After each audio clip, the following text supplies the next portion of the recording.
Welcome to the news of this week. Hello. You can see there's a continued clothing theme going on. Grey hoodie day today. Grey hoodie day, Yeah. indeed. There's actually not been a whole lot of big news this week, or rather there hasn't been a lot of controversy or big AAA launches. No, pretty much everything new I've done this week is play games I bought about a year ago. You know. but Smash Bros 3DS, I think it came out this week. Yeah. Pretty sure it did. I played it a little bit.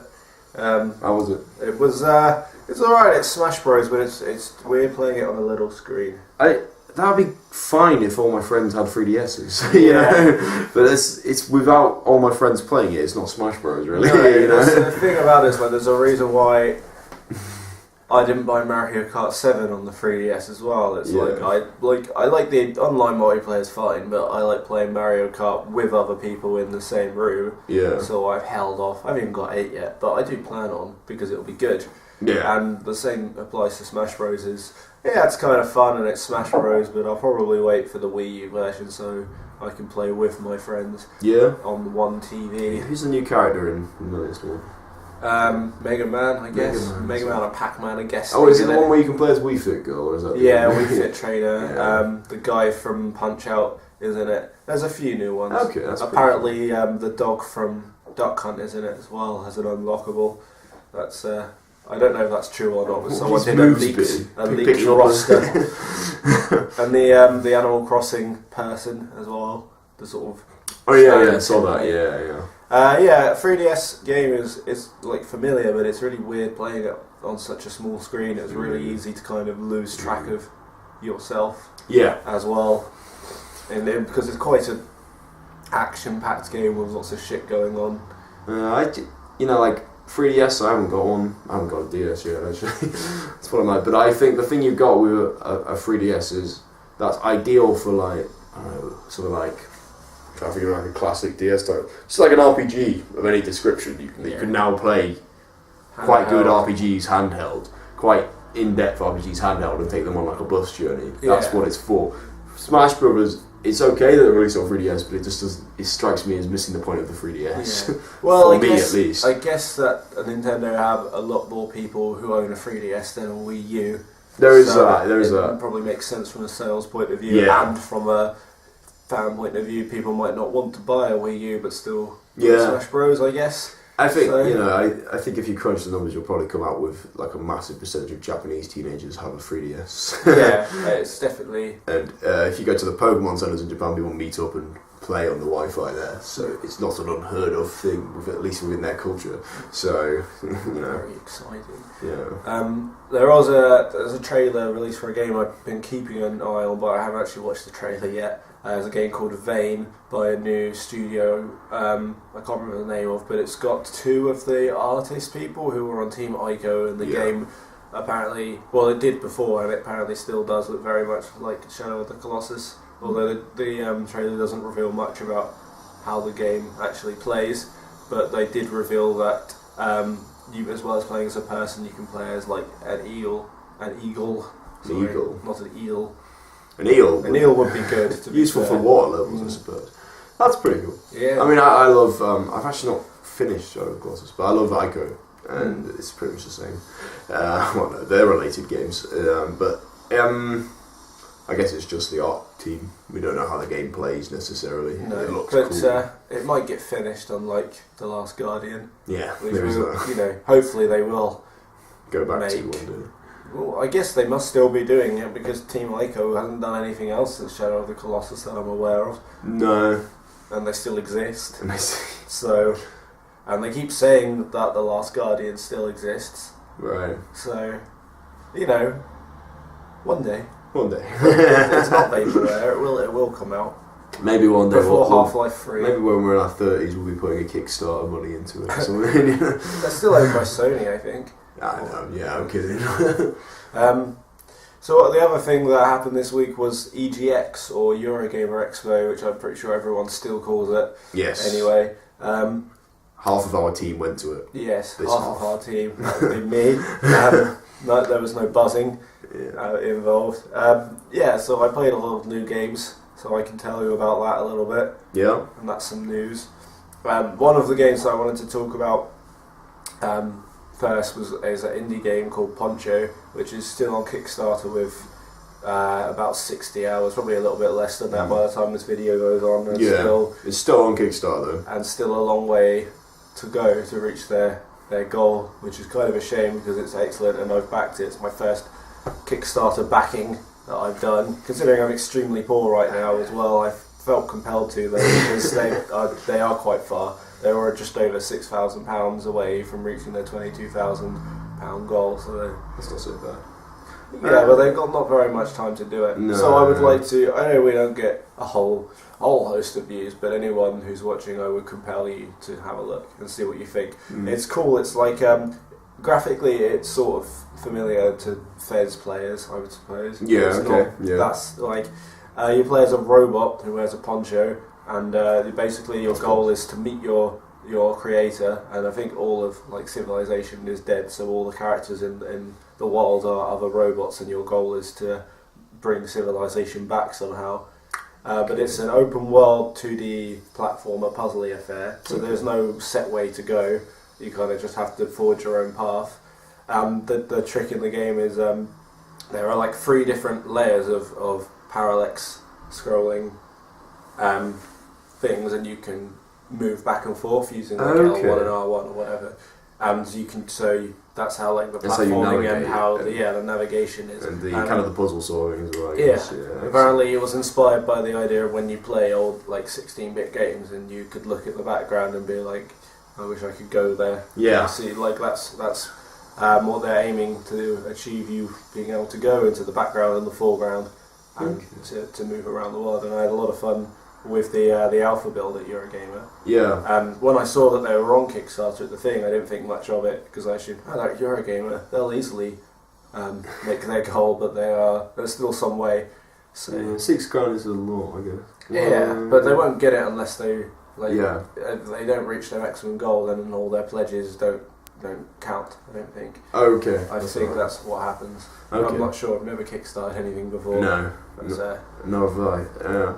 That's cool. I watched the video, I think, that you posted, and it was pretty cool. Yeah. It does look like fun. I like the idea of an open world platform. That's quite a cool way to go with things. Yeah. I haven't pledged any money yet. Maybe I should. Yeah. Well, there was lots of other games. The big games there that I played were all as I'd expected. Alien Isolation was probably the nice surprise that it was actually really cool. Good alien game. Yep. Just one alien stalking you with its clever AI, adapting to your techniques. Oh, and it's unkillable. Unkillable, yeah. And it stalks you throughout the game. That's very good. Yeah, it was really good. It was fun hiding and worrying. And just as I was getting into the swing of things, my time was up. Yeah. But that's, I guess, the way they do it. Yeah, I'm sure they're perfect on purpose. Mortal Kombat X was great, just as I expected. Very familiar as a Mortal Kombat 9 player, but still a lot of cool new stuff going on. Yep. And they make the fatalities really easy to pull off, so I got to see Cassie Cage's, which was fun. And you got new characters like Cassie Cage, that might be interesting. Yeah, there's daughter of Sonya Blade and Johnny Cage, is it? Indeed. Yeah, there we go. Yeah, I played as what I thought a Hollywood variation, which I assume would be closer to Johnny Cage, because he was one of the ones I mained in the last game. Yeah. But that was very good.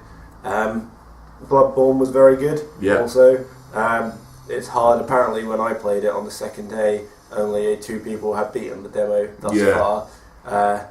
So it is hard. A lot more action orientated, I would say, than old Dark Souls. But also, the way I would describe it is like it feels familiar, but then you also that's kind of how it tricks you because your instinct is to pull your shield up or whatever. Yeah. There's no shield. And the movement's a lot quicker. Yeah. So like you're like, oh, it looks familiar, but when I'm moving, it doesn't.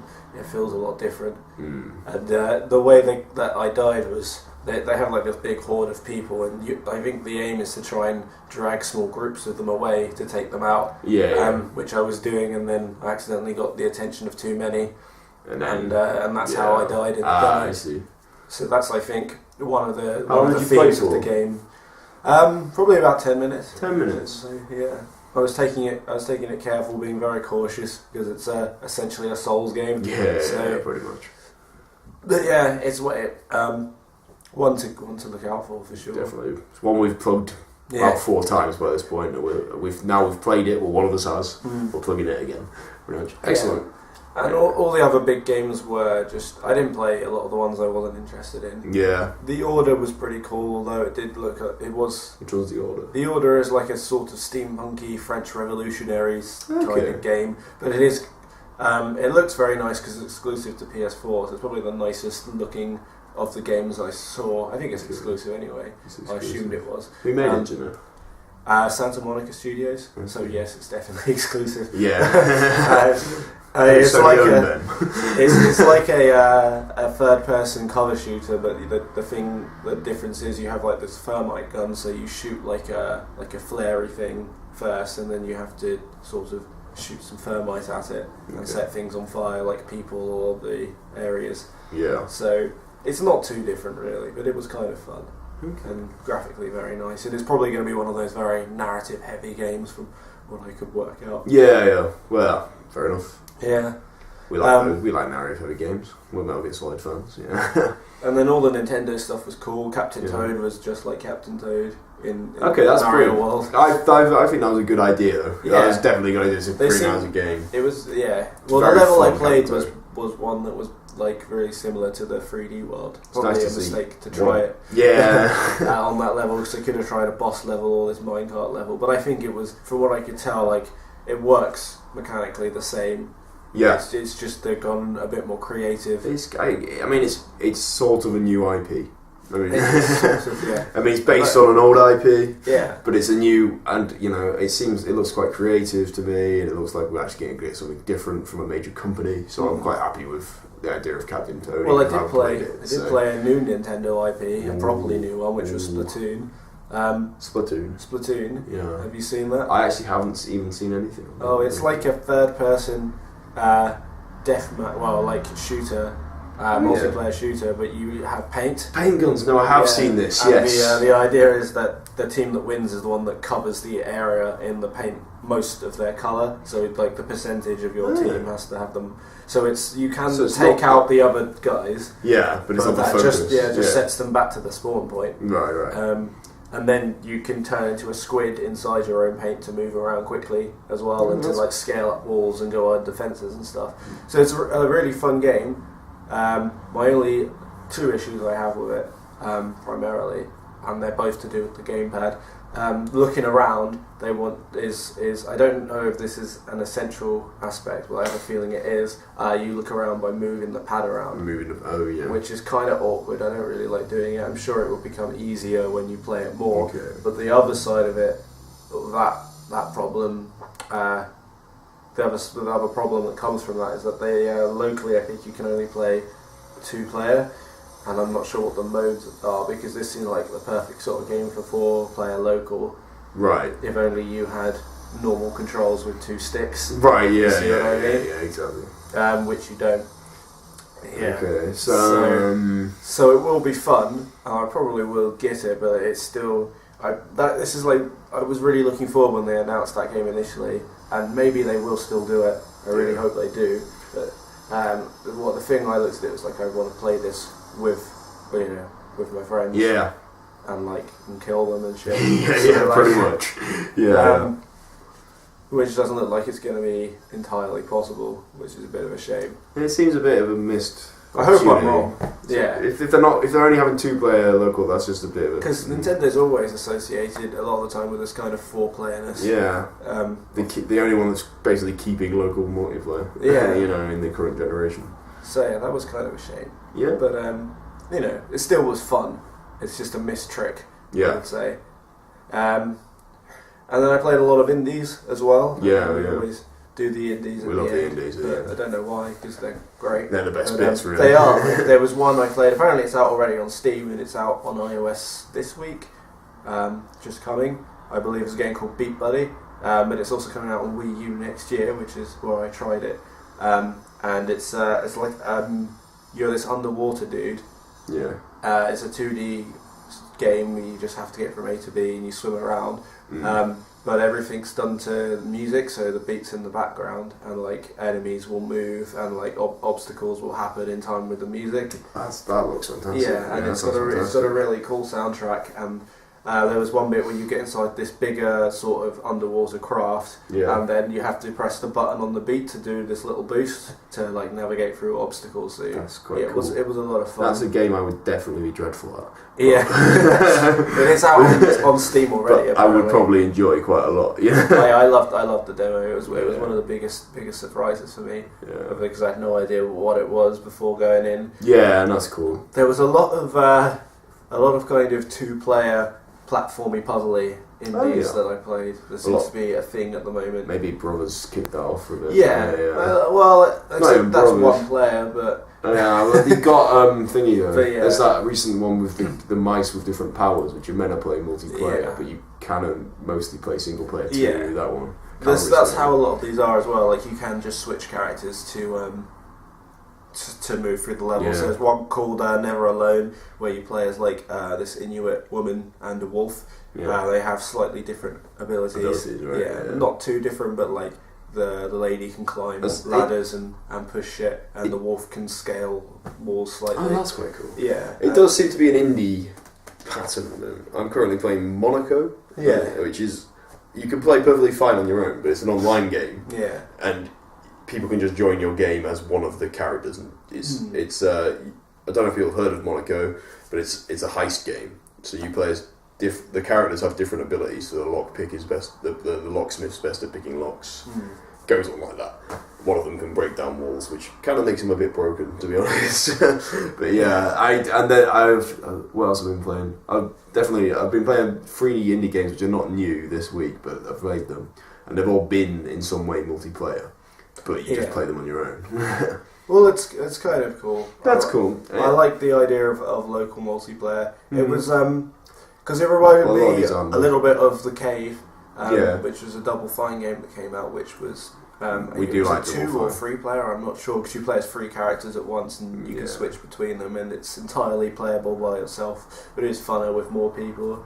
I forgot to check. Speaking of Double Fine, I forgot to check if DF9 was off.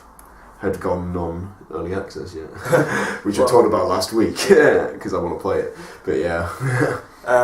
And the other one of those cooperative type of fair things I played was a game called Tolpa, where you play as a woman and a man. I think the man's supposed to be dead or some kind of ghost because he floats about. Okay. And it's you switch between them. I don't know if it is 2-player actually, but because I only played it 1 player, and you can't make them go too far apart, or the woman becomes insane and you just lose. Oh, so really? you have to keep them close together, but they can manipulate different objects on the thing. So like she can push like a crate in order to jump over a gap, for instance. And the idea is you need to move her through the level, and he can kind of help. So if there's a lever in the distance, like all that has to happen is the stuff has to be on screen, I think. Right. And then you can use the mouse, sort of like a point and click game, to move a lever if you're playing as like the ghosty dude. Okay. So it's a kind of cool idea, and that's how the puzzles are set out. Sounds like a good version of Beyond Two Souls. Yeah, it was quite fun. It crashed on me, unfortunately, as many of these. Was it an games early build? were in. Yeah, I think it was an alpha. A lot of alpha builds. Yeah. So. Okay. But I was having fun up That's until cool, that point. I didn't know EGX had that kind of thing, otherwise I would have been more tempted to come, probably. Yeah, I think there's a more independently focused show run by the Gamer Network, their thing called Rezzed, and there was Rezzed presence at Eurogamer, as well as just general indies about the place. Okay. One that's out already that anyone who has a PS4 or Vita should buy is called Velocity, which I played, and that game is awesome. It's all about moving fast. And you have a platformy bit and a spaceshipy bit, but the main trick is you can sort of teleport through walls by holding down a button and a little cursor appears, and where you put that cursor will be where you reappear. Okay. So you can shift past physical walls, which is cool, and it's all about getting into the rhythm of it. Cloud Built is another one that's out already that I played. Cloud Built. It's sort of a free runner.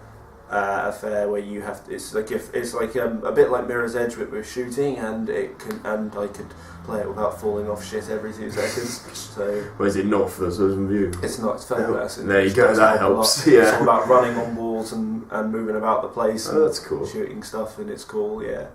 And just sort of trying to run through the things quite quickly.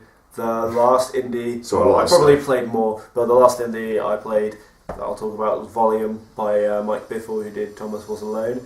It's kind of like harkens back to Metal Gear Solid, old school Metal Gear Solid, with the sort of virtual missions with the vision cones. Oh yeah, and like everything is really obvious where you will get spotted. It's like top down, and you have to collect the gems and get out. That's cool. I do. I like that. And there's different power ups you get that are specific to the levels, which let you distract the guards in different ways. Like you can get one where you like have a fake version of yourself and you set like a straight line path and it will distract them and that's stuff. Really cool. And it can be kind of it got a little bit chaotic because you kind of think like, oh, everyone's going to be just walking up and down set paths, and they do, but when you start distracting them, everything starts going all over the place, and they're all like meant to be robots and they're not that clever, so they can like walk into walls and stuff, and it gets a bit kind of unpredictable almost as well. So it's that was quite fun. It was quite challenging.